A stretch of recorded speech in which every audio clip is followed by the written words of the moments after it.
கொலு stand fix பண்ணியாச்சு.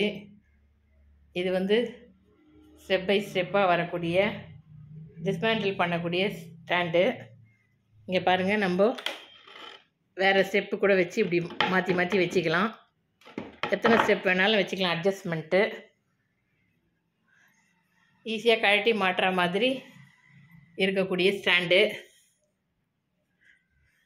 பின்பக்கம் ஃபுல்லாக வேக்கண்ட்டாக தான் இருக்கும். இந்த பாருங்க, இப்படி ஸ்லோப்பாக வரக்கூடிய ஏணி டைப்பு. இது நாங்களே டிசைன் பண்ணி செஞ்சது. இங்கே கீழே ஃபுல்லாக வேக்கண்ட்டாக இருக்கிறதுனால இங்கேயும் நம்ம ஏதாவது பார்க்கு இதெல்லாம் செட் பண்ணிக்கலாம். நிறைய செட்டப்லாம்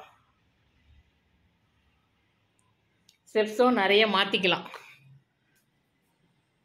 பொம்மையோட உயரத்துக்கு ஏற்ற மாதிரி ஸ்டெப்ஸ் லெவலில் மாற்றிக்கலாம். ஸ்டெப்ஸோட எண்ணிக்கையும் ஆட் பண்ணிக்கலாம்.